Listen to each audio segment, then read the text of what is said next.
So welcome to week 2 of Vitality.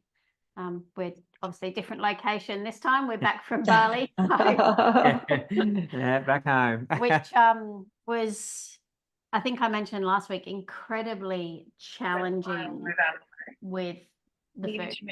Did not realise how challenging it would be, but Right. yeah, definitely. I definitely struggled more. The second resort we went to had a lot of Western style restaurants in it, which made it easier. But the Balinese food from everything was pretty much nasi goreng or mee goreng. Rice. Yeah. So rice or Yeah. noodles. Oh, Lots and lots of sauce. It yes. was much Not more in- difficult than Vietnam. Yeah. Not MB friendly at all. No. And I'm not sure Mm. whether prior to the call, had I been sick at that point? Yes. So I had my cleanse. So I think I was a bit nervous eating after that anyway. So, Mm. but tonight what we thought we would do. So Scott is actually going to be cooking away in the background. He's going to cook one of the recipes. Yep. So don't mind me. I am cooking tonight ethereal turkey cascade. There you go. This is one that popped into our inbox today. So I said, well, let me cook one tonight as we're going. So I can give you, it's a pretty simple meal. So basically we're just going to be using turkey breast. We've got some spinach. We've got some carrots, avocado, capsicum, and cayenne pepper for this one. And that's it. So never had it before. So I'm going to be largely quiet, although no doubt I won't be quiet because that's how I roll. And but I'm going to be cooking away. And the whole idea is just, this is what we can do, right? When we jump into these things, we can cook whatever. Mind you, in saying that, I'm starving. Yeah, we're Yes, actually I don't usually eat this late. I'm usually like right at 5:30 or 6 o'clock where we're on the food because I guess. And I'm going to be talking about sleep and sleep hygiene and how to actually maximize sleep. And one of the points that I made in it was not eating So late. So Yeah, wow. Mm. I think because the MB rule is what? 9 o'clock. 9 o'clock. 9 o'clock. Finished before 9 o'clock. But I kind of look at that with, like, we're in bed at usually 8:30. So finishing dinner before 9 o'clock is no problems. Yeah, early to bed, early to rise. Then I think Katie is going to go through some exercise. Yeah, I'm probably just going to chat through a little bit on why exercise is important for us, the amount we should be aiming for, and then give you guys a bit of an overview of the kinds of exercise you're likely to see on Nudge Coach, just to kind of guide you through and see which would be the most suitable and which would be the most beneficial, and give you a bit of a heads up about how I can modify it for everyone to make it a bit more personalized. But yeah. That's awesome. All right. Well, okay. I'm going to start. So don't mind me. And if my back's to you, I apologize. Here comes. And then you'll actually get to see how much of a mess Scott makes after actually cooking. Yeah, this is a new cook too, so I'm pretty good at writing the kitchen off when I have a new cook. So let's see. But anyway, I've got my meal on my phone. So we should actually showcase while we're actually here our new pans that we bought. Oh, right. So no, that's got oil in it. It actually doesn't look. Looks pretty ugly, but pretty ugly. But we actually invested in the wrought iron. And so no Teflon. So we got rid of all of anything that was. Oh, you want your apron? Oh, you got an apron. I've got to put an apron on. So we got aprons. Oh, cool. So if anyone wants an apron, just shout out. New merch, yeah. I'm always up for an apron. Yeah. Okay. Right. Aprons are on their way. Aprons are on their way. So just shout on out. And so Philip, you've dropped in a little bit later. I'm cooking tonight, mate. Sorry. So, oh God, call the fire brigade. Yeah. So I've got my meal. I'm ready to go, and I'm going to start. So you guys can have a bit of fun. Talk about sleep. So with sleep, we all know that food is incredibly important. That's why we're here. That's how we all got on this journey, was through metabolic balance. Equally in our lives, sleep has to be the next priority. And I think sleep a lot of the time gets overlooked or pushed to the side because we all run busy lives and we've got lots of other things going on, that sleep doesn't always get the love and care that it needs to. So what I've put together is I'm going to go through some steps on what I believe good sleep hygiene is, which is what we call it. And then at the end of this, what I'll do is I'll document it all up so that you can all have a copy of my tips. I am going to be reading as well, so I apologize for quite a lot of notes, and I just want to make sure that I get through everything. But with sleep as well, it's not only important for our mental health, it is our physical health as well. Like there are studies out there that show that reduced sleep increases chronic disease, cardiovascular disease, things like that. So it is the time when your body is repairing. It is when it is recovering. It is setting itself up for the next day. So you've nourished yourself through the day with some amazing metabolic, balanced AMP meals. Hopefully it's delicious, or we might be having takeaway. But so you've nourished yourself, and then you've got to set yourself up for sleep. And some of the things that I see is people having trouble. So poor sleep hygiene is when you really can't fall asleep. Like you're struggling to actually shut down before you go to bed. It's that frequent sleep disturbance. So probably being able to get to sleep, but not necessarily then being able to stay asleep through the night. You might wake up a few times. And it's also as well then has that negative impact the next day, where you get that sleepiness, that drowsiness, the just kind of wanting to kind of just do nothing sort of through the day. So it's really about setting yourself up for good sleep. And there's steps that you can do along the way to make sure that you do that. So it's really important with sleep to maintain a schedule. So going to bed at the same time, regardless of what time that is. I mentioned before, Scott and I, we are normally 8:30, 9 o'clock. If we're in bed later than 9 o'clock, that's a really late night for us. But we are up at 5 o'clock in the morning. So that reflects our schedule. For other people, they might go to bed at 9, 10 o'clock. They might then get up at 6 o'clock in the morning. Everybody is different with how much sleep they require, but I still work on needing 8 hours sleep per night. Some people will say they can survive on 5, they can survive on 6. Some others might need 9 or 10, but 8 hours is that average that we really should be getting a good night's sleep. Oh, Scott's going into the dishwasher. To set that routine for us. So actually having that target bedtime every night, but also that target wake up time every day.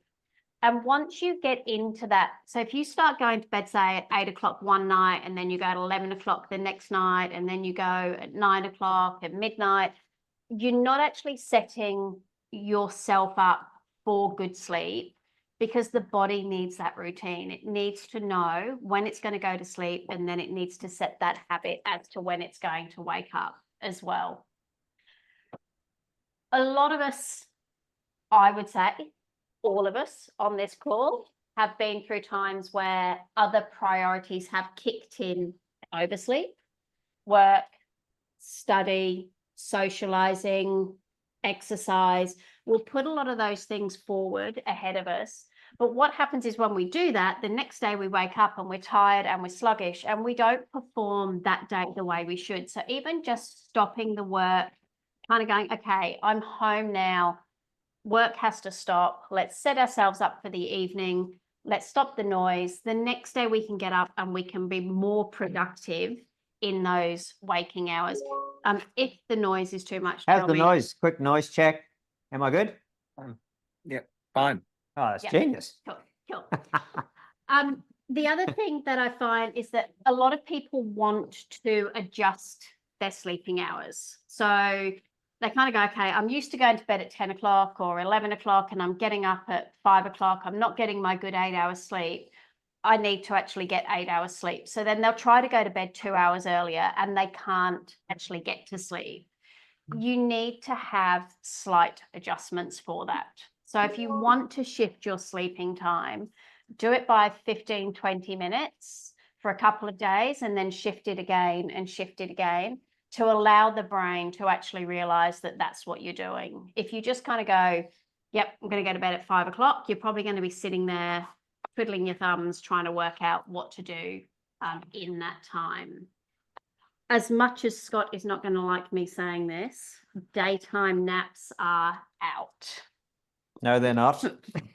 Unless you absolutely need them, Absolutely. I need them. which you don't. Normally, you only need a nap if you haven't had good sleep the night before, or you've maybe had a little bit of alcohol, or you've eaten not great the day before. But daytime napping can then impact overnight sleep as well. And it'll actually make you less tired going to bed. Consistency with your routine as well. Sure, a lot of us have a similar routine. You might watch some TV. We take the dog down at night. We live in an apartment, so the dog has to go down. You then come up, you go to the bathroom, you might shower before you go to bed, you put your pajamas on, you brush your teeth. Consistency in that routine is also key. And that will also help with that, bringing that sleep on as well. Aim for a 30-minute wind down. And that doesn't mean screens. I'm going to come back to screens. Screens are actually longer than that. But 30 minutes where you're away from what I class as noise.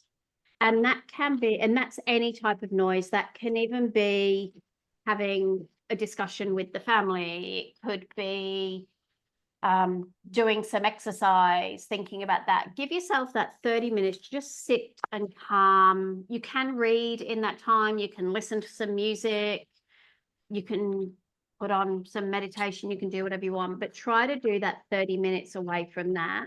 But probably more importantly, about 60 minutes away from the computer noise, the computer, the TV, the bright light noise.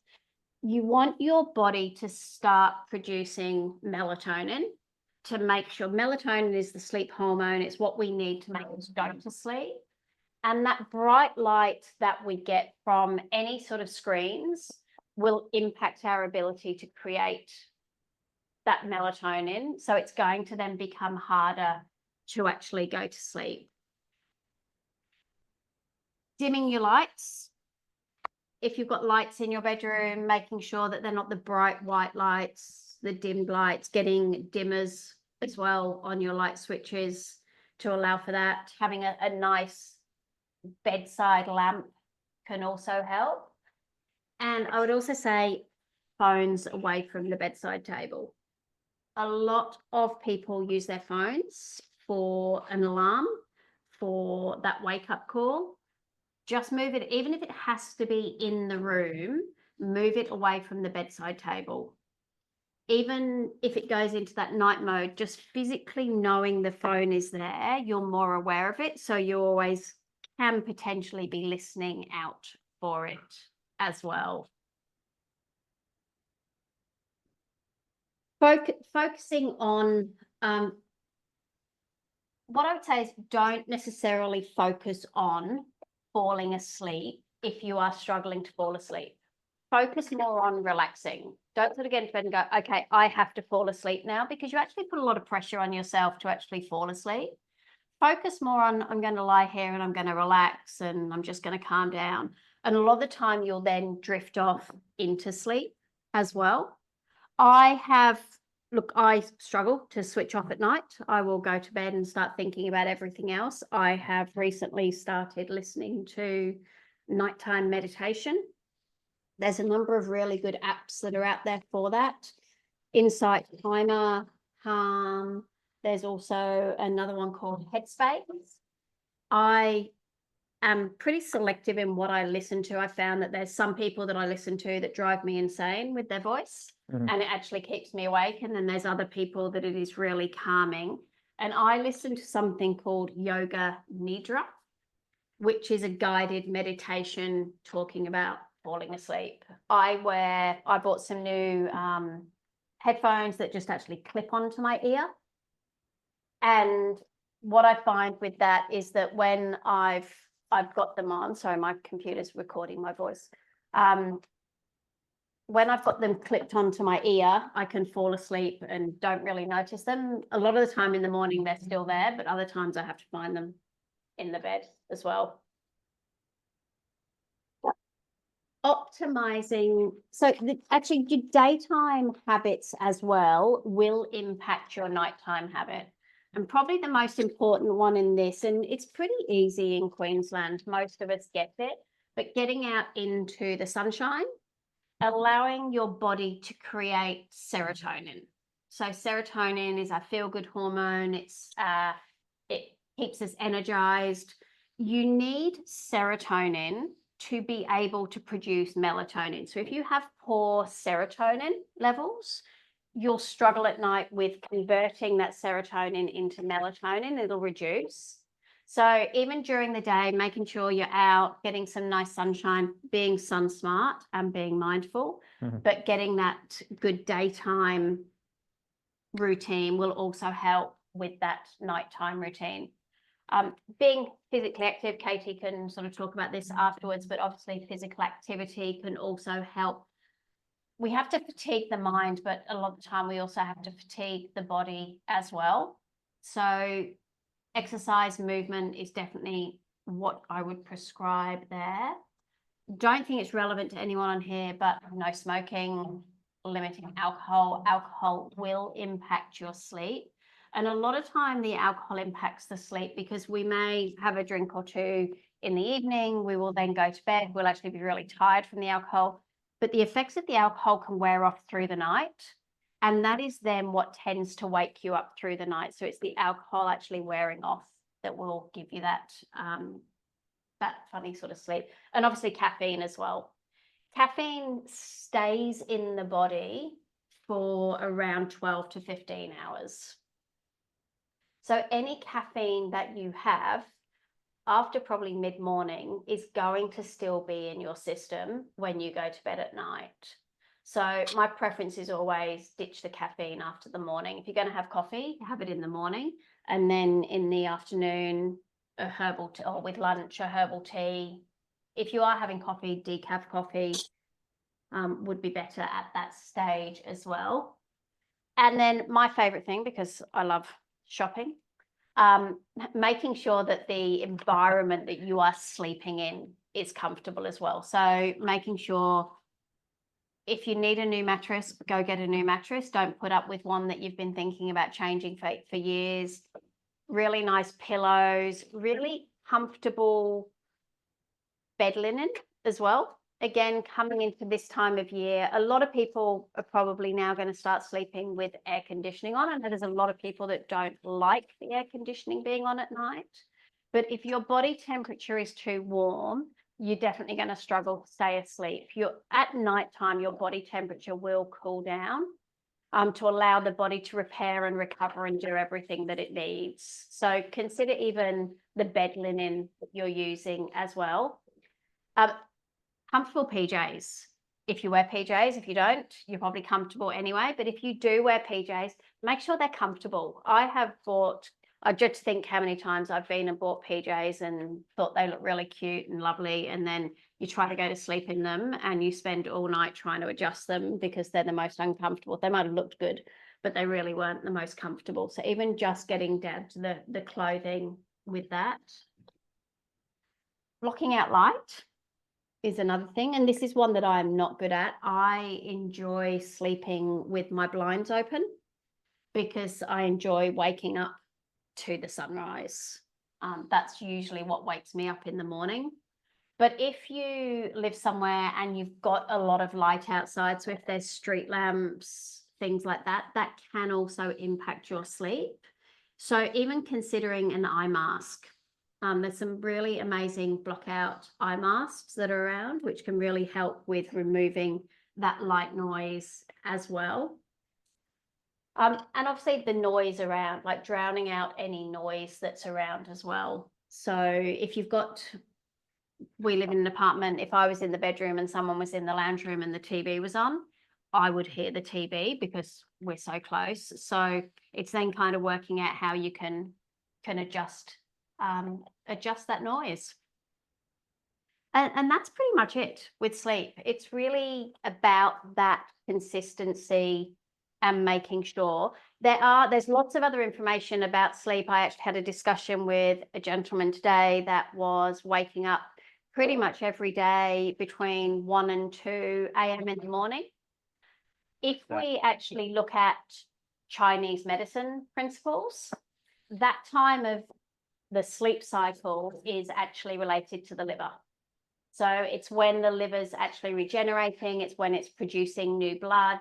And a lot of the time, if you find you're waking up at the same time, it can be to do with those kind of things. There's a big clock, and I can definitely send that around to everybody, that tells you through the 24 hours of the day which of your body organs are doing most of their work at that time. So you can kind of work out the liver in itself. Not only is it creating blood, it also relates to anger as well. So if people are holding on to any anger, that can also then impact their overnight sleep as well. So yeah, Bit of a sound check. Is that okay in the background still? The sizzling? All good? Super. So if anyone's having trouble sleeping and you want to know a bit more about the Chinese medicine clock and what that's kind of doing, then definitely let us know. Or we can put a card in, yeah? Yeah, I can put a card in and just show you all what that says as well, because all like nutritional science, we go through Indian Ayurvedic medicine, there's traditional Chinese medicine. All of these sciences are built off the same foundation, so they do all have the same underpinnings to them as well. Anyone got any questions on sleep? Anyone have any trouble with sleeping? I do. Last night. It was more like getting back to sleep, though. There was a whole heap of people down the riverfront that obviously, I'd say maybe some of those pesky year 12s that were celebrating the end of the year. And yeah, that woke me up, and yeah, I've struggled to get back to sleep after that. So. And then what you should do in that is re-establish your nighttime routine again. Yeah. So don't just get back into bed and try and fall asleep. Kind of set yourself up to actually go back to sleep. That's a good idea. So go back to that routine that you're doing. So then your brain will actually then kick in and go, okay, it's time to sleep again. Well, we can post the Yoga Nidra Insight Timer. They're free, the meditation app. So we can post that and put it onto a card. So we'll do that. We'll get that up for them tomorrow so that people can try it. It's pretty easy. Just pop your headphones in and just chill out. It's quite good.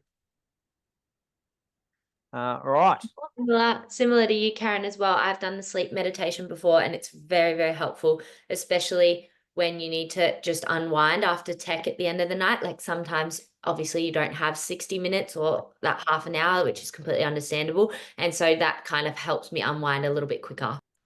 Yeah, definitely. Yeah. So, I mean, all of obviously what I've said is perfect world scenarios that it would be great if we all had that hour before we go to bed to de-techify and set up those routines, but it doesn't always happen that way.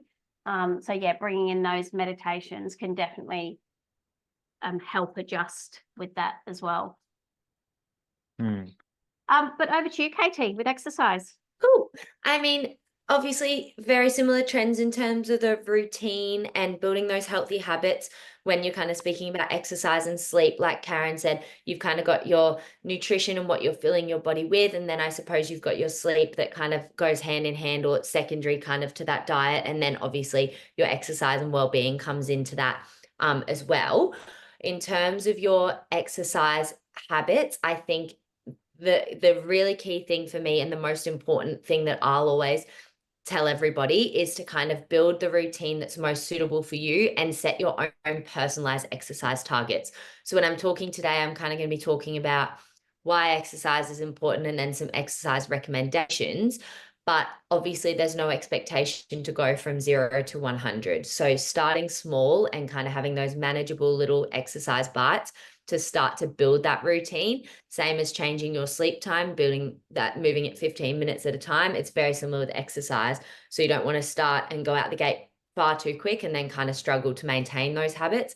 I think just trying to build those healthy habits from day dot and kind of incrementally building up to the goal or to the recommendation is ideal. So I think from an exercise standpoint, the biggest thing with metabolic balance, and the reason exercise goes so strongly hand in hand, is that it assists with our metabolic health and our energy levels. So obviously your body is working through metabolic changes as you do your metabolic balance.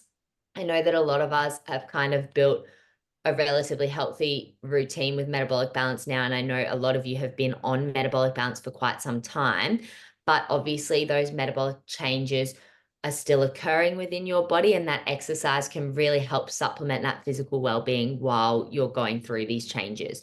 So the recommended, I suppose, amount of time per week that we should be engaging in exercise is about 150 minutes a week. So that's when we're speaking about light to moderate exercise. So leisurely stroll, going out and doing a light strength session. And then if we're engaging in more vigorous activity, it's about 75 minutes of vigorous aerobic exercise. So that's kind of the target we're working towards. Like I said, we kind of want to build up our tolerance rather than just starting with that amount, and breaking it into more manageable sessions. So obviously 2.5 hours in a week is quite a large chunk, and a lot of us work full time. We obviously have our families, and it sometimes does get to the end of the day and you're kind of searching for those hours. And same with what we were talking about, our sleep. It's important to have those healthy routines and to build that cycle up, so you're not necessarily losing sleep to exercise or vice versa. So I think the biggest thing for me is breaking it up into more manageable time frames. So for me, during the day, I have movement breaks. So I'll do 10 and 15 minutes of movement in between meetings or in between clients when I'm working as an exercise physiologist. So I'll go and do a few laps of the block, or I'll go and do parts of the session with my clients so that I'm engaging in exercise kind of in that free time in my day. And I think one of the biggest stigmas around exercise is that you need a gym space or you need equipment to complete exercise. And that is absolutely by no means true. And there is so much that you can do with your body in space and with objects that you have around your home. A lot of this exercise can be low impact exercise, so using your body weight, but there are so many creative ways that you can incorporate items around the house, like inclines, and you've got benches, and you can have that additional support, progressions, regressions for each exercise. With our metabolic vitality, the goal for me with exercise is to expose everybody to one cardio focused exercise session per week, and then one strength focused resistance training session a week. So the idea will be that the resistance session will be between 35 and 40 minutes. And then the cardio, we're aiming for about that 45 to 60 minutes, obviously depending on time available. And you'll find a lot of the other time that you're kind of building up throughout the week ends up being pretty incidental. And for a lot of people, that 150 minutes comes without even thinking about it. So in terms of our strength sessions, the primary focus will be a full body functional strength session with progressions and regressions for each exercise. So I think it's really important to understand how our body can move and how we can move multiple joints at once to kind of maximize our effect. So for example, in one of our sessions that I've written for us in the next couple of weeks, we'll be doing body weight squats and an overhead press. So the idea is that we're working our lower body and our upper body to kind of perform a functional movement that is able to assist in that like body circulation, that stiffness, and then kind of creating a little bit of load with our body weight as well. So each of the sessions will have progressions and regressions for each exercise. None of the progressions or regressions will require equipment, but there will be options to if anyone has anything available to them. However, a lot of what we can do is simply with our bodies in space and using our own body weight to kind of create that resistance for us. When I was speaking before about integrating exercise into our day-to-day life with those smaller increments, one of the big recommendations is that 10 to 15 minute movement break at multiple points throughout the week. So wherever you can kind of fit it in. The other one is building your routine around or in order to support some exercise. So if you generally go for a coffee with a friend during the week or do a meeting, suggesting that you do that meeting while you're walking on the phone or have that coffee while you're walking can be a simple little change that will help to build that healthy routine, and just slowly implementing it thing by thing. So if every single week you do a walk from A to B, or even if you're getting the train into work or a bus into work, walking to and from the station is a nice, easy little substitute that almost seems meaningless, but adding it in all together can kind of help build us up to that 150 minutes a week. In terms of what time of day to be completing the exercise, there is no hard and fast rule, and exercise, as Karen mentioned, for sleep can assist in kind of working those muscles so that we feel that muscular fatigue or that physical fatigue, and kind of assist in our sleep schedule and in us kind of falling asleep. However, completing exercise in the morning can really help produce those endorphins and kind of get us moving in the day. So there's no hard and fast rule, but maintaining some level of consistency in routine can be really, really helpful as well.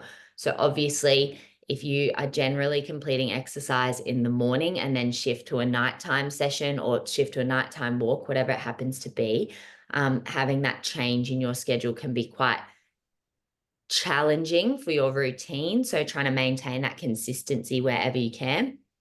The other thing I wanted to touch on was the pressure to exercise. I just think along with the sleep, there shouldn't be this pressure associated with it, and it should be more of a reward for your body to promote movement. So the more we're able to move our body in space and the more we're able to kind of get that flow, the better our results are going to be. So reframing that mindset to kind of promote movement rather than feel a pressure to complete a certain amount of hours of exercise or a certain amount of time, just enjoying movement for what it is.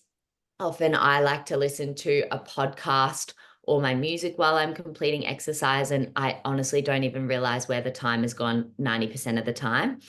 The other one I was kind of going to touch on is when you're exercising within a community. So if you set yourself those targets of exercising and completing the workout by the end of the day when it's posted on Nudge Coach, or by the end of the week you want to have done 3 leisurely strolls, that can be extremely helpful to hold you accountable, along with, say, an exercise diary or logging it on the app can be extremely, really, really, really helpful.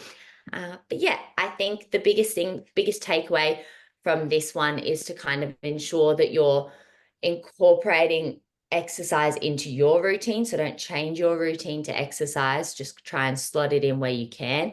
And any kind of movement is good movement. So something's better than nothing, anything is good. So if it's light to moderate, or if it's vigorous exercise, and trying to incorporate things that you enjoy as well. I know we spoke last week about golf and then some bone loading exercises. So things that you can see the benefit from in your day-to-day life will really help promote that positive association with exercise. But yeah. What about hunger during exercise? I find that I struggle with hunger after exercising. So yeah, what do you think about that? So that's even, it's not going crazy exercising. It's even if I go for a 30-minute walk in the morning or 45-minute walk, brisk walk, that it feels like sometimes the metabolic balance weights and all the foods just aren't enough, and then I'm getting hungry, and then there's fear of snacking. Yeah.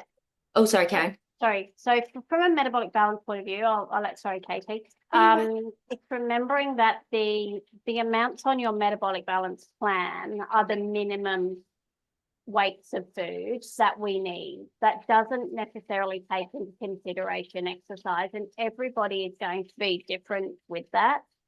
And it also comes down to the time of day that you're exercising. So say you go for a walk pre-breakfast, a lot of the time, if it's just a walk, you have enough reserves to be able to then do that exercise, come back, and then you're nourishing yourself with food.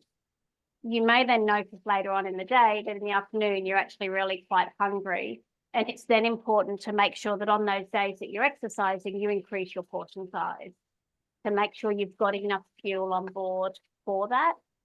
The harder thing from a metabolic balance point of view would be if you're exercising mid-meal or after a meal. So say you have your breakfast, you've done a little bit of running around, then you decide to go and exercise, and then you've still got 3 to 4 hours to go till you eat. That can definitely be more challenging. And then we can look at, depending on where you are in your journey, either we move the exercise or we look at putting an extra meal in or something in to cater for that. So you can actually put an extra meal You in can. potentially. It's not ideal if you're working towards a specific goal. We want to try to keep to the guidelines, but Yeah. you absolutely can. Okay. And probably more important for those people that are at their goal that still want to follow the metabolic balance principles, it's then time to adjust it at that point. Cool. Have you got anything to add, Katie? The only other thing I was going to say is from a, I suppose, store, like using your energy stores point of view, if you're doing those smaller, say 15-20 minute movement breaks that are those the light to moderate exercise, that tends to be, I suppose, less exertion. And so you're using up less of that food stores. So having those smaller little breaks throughout the day as you begin your exercise journey and then gradually increasing them, and I suppose gradually increasing your portion size can be extremely helpful. But obviously all at once, you don't necessarily want to do a 45-minute session immediately after eating, because like we've said, it can be tricky during that waiting period. So having it broken down into 3 mini little workouts can be extremely helpful to kind of save some of that energy store as well. Like, it was interesting on Monday, because we got back on the weekend. We actually took Monday off and started work on Tuesday because we didn't want to have the Monday itis of going back to work. So we said we'd take Monday off and start on Tuesday. And we did get out. I actually had my first round of golf ever really on the golf course since taking up golf, which was golf course. It was a par 3 golf course. So it was out at Bulimba, and we went, and I think we teed off at 10 o'clock, and we originally did 9 holes, and then we stayed to do the full 18. And whether it was just the fun of being out, the stress of being out and actually trying to hit a ball straight and not actually lose too many golf balls, I didn't get hungry while we were there, which I was really surprised about. I sort of thought because we were there for a couple of hours that I would get hungry. Definitely got thirsty. But then after we finished, we actually came home and had lunch straight away. And that was then enough to get us through. Sorry, that is spicy. That's Sorry. not that spicy. It's cayenne pepper. Yeah, it's a little bit spicy. So then, coming back and nourishing ourselves, but probably for us, because it was so hot on Monday, it was more keeping up the hydration. I definitely find that, especially this weather, it's sometimes hard to recognize the difference between hydration requirements and hunger. A lot of the time it's that thirst, and because we didn't intend to be out for so long, we didn't probably drink as much as we should have done, but definitely kind of making sure that you've got the hydration there as well as the nourishment is really key. Right. Are you done? I think we're just about the time. Has anyone got any questions on anything for Katie? Anything you would like to ask? You can show them the camera, show them the little you do meal that that in a we cooked second. up. It's a bit coffee because that cayenne pepper's brutal. It is. I think Scott's trying to kill me. Here's my recipe creation this evening. So we've got a lovely little bit of turkey breast. We've got carrots, zucchini, capsicum, and some spinach, and tucked under all that's a little bit of rye bread. So that's an AI meal planner plan. It's got cayenne pepper on it, which I threw right on the end, but it caused a bit of a smoky, smoky. Just inhale. And actually enough, because I'm cooking for 4 people, so got the scales on hand right here. That's what I've been sort of tapping up and down on the kitchen here. So everything that I'm doing, I'm sort of bouncing on the scales and just making sure that we're working it out, because we have got different size portions. That's always tricky, but we've done it for years, so we're just used to it now. Yeah, so there you go. In just half an hour, we sort of knocked out our meal for this evening. We're absolutely ravenous, so because it's so late. But yeah. I've got a question. Robin, what have you got behind you that's green with like a little red nose looking thing on it? So drums. Is it drums? Oh, Oh, unmute. You Hang can on. unmute her. let me unmute you. They're my grandchildren's toys. Ah. I was only thinking, is it a drum set? I was trying to work And out it what is, it's a drum set with, I'll show you, it's quite cute. There you go. They're- Ah, Oh, and shakers. There you go. Got the whole music festival there. Oh yeah, I forgot the Avo. that is so cool. That is good. I was looking at kind of going, I wonder what that is in the background. Yeah, and a bit of an update from my sat my down, it was a bit off-putting, but still, I'm sorry. No, it's cool. bit of an update from my perspective. So the week over at Bali, I pretty much I did weigh myself. I stayed pretty much weight, but I since my ideal weight, my goal weight, I've definitely put more than 10% body weight on. So I really needed vitality at this time. Proud to say that I've knocked 2 kilos off since being back in Bali, and all I've done is just straight onto MB. Haven't exercised yet, Katie, but I will be doing that. And yeah, and really it's just been no snacking is the biggest one, because I sort of fell into doing some snacking and things like that, and really just waiting till lunch. So it's pretty incredible how quickly the body will transition back. How do you So feel though? 2 kilos down, pretty good, except for those yobbos on the river last night. But yeah, no, definitely energy hasn't fully kicked in yet, as I know it will. So I reckon there's still a little bit of weight still on carrying that's is that there. But yeah, I'm very keen to get over the 5 kilo mark for this vitality. So that's just me personally. I'm doing a weight thing. So that's my goal. So And for me, it's going to be the exercise. I think, yeah, having a bad back for the last few weeks has been a bit debilitating, and want to make sure now that I exercise to strengthen the back as well if I survive the night. yeah, it's not that bad. Can I just ask one quick question? You talked about the 150 minutes in the week. Yeah. If I went for a big walk on Saturday and I walked for a couple of hours, should I then still try to exercise every day? Or is it, are we saying 150 minutes and that's it, I can sit and do nothing? So the ideal thing is to do 150 minutes a week split into 3 sessions. Okay. So it'll be like 2 1-hour sessions and then 1 30-minute one. However, as long as you're doing more than 2, it's all good. Okay. So I think a lot of the time we discount a lot of our incidental exercise, and 90% of the time, if you sat down and worked out 150 minutes, we would probably all be hitting it. I think the main goal though is to make it purposeful movement. So even though incidentally walking from A to B, you can count, say 15 minutes every day, you want to make it purposeful movement where the intention is to exert yourself enough so you feel as though and this is the whole personal thing, you feel as though you've worked to an appropriate level. A test that I use, say for a walk, is the talk test. So if I'm walking, I'll put this on one of the cards as well, so everyone can have a read. But if I'm walking with someone and I'm able to have a really easy conversation without feeling any breathlessness, I know that I'm probably not exerting myself to that kind of moderate exercise level. Whereas if I'm kind of having to have a little break every now and or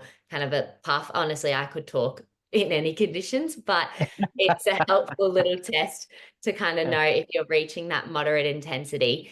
So it's not just that whole leisurely stroll for 2 hours and chit chat, it's that purposeful movement and setting aside that time. So similar to the sleep, it's scheduling that time and saying, this is my designated exercise time. Okay.